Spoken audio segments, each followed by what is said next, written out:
बिस्मिल्लाहिर्रहमानिर्रहीम। अस्सलामु अलैकुम वरहमतुल्लाहि वबरकातुहू। अल्लाह तबारक व तआला दे सोहने ते बाबरकत नाम तो शुरू करना जेड़ा तमाम जहाना दा मालक है।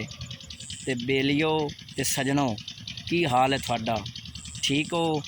ते बेलियों गल ये है भी अज मैं थानू ना छोटा जिहा पैगाम देना है। ते पैगाम सुनन तू पहले थोड़ी जी मेहरबानी करनी है कि मेरे चैनल नू सबसक्राइब भी कर लेना, लाइक भी करना है, तो घंटी वाले बटन नू लाजमी दबाना है। तो सजना भी पैगाम ये है कि जेड़ा वक़्त ते वक्त है ना, ये हमेशा किसी भी बंदे दे नाल दोवें चीज़ां नहीं रहिंदियां।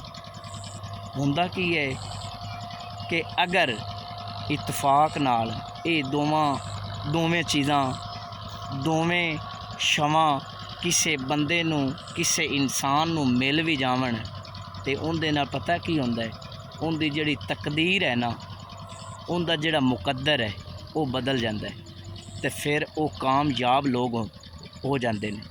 तो हुंदा की है, उन्हां दी जिहड़ी पींग है ना, वो आसमान दी बुलंदियां नू छूंदी है।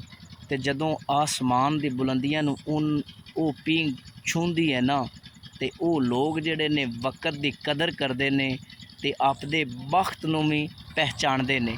तो वो तो लोग हो जाते हैं कामयाब। तो वो लोग जिहड़े वक़्त की कदर नहीं करते, टाइम की कदर नहीं करते, तो आपदे वक्त नू नहीं सियाणदे, उन्हां नाल पता की हुंदा है, उन्हां दे नाल जिहड़ी उन्हां दी पींग है आसमान दी बुलंदियां दे नाल छू रही हुंदी है ना, तो वो वक़्त ते आपदे वक्त नू नहीं पहचानते, जाना करते हैं।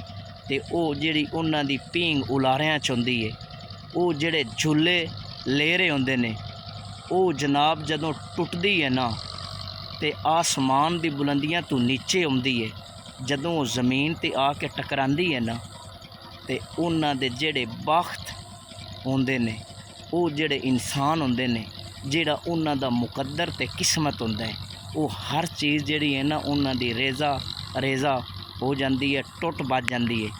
तो इस वास्ते मेरी दुआ है कि मेरे बेलियां ते सजना नू उन्हां दा हमेशा वक़्त ते उन्हां दा वक्त दोवें चीज़ां साथ रहन। अल्लाह ताला मेरे दोस्तां ते बेलियां नू खुश रखे। अल्लाह निगहबान।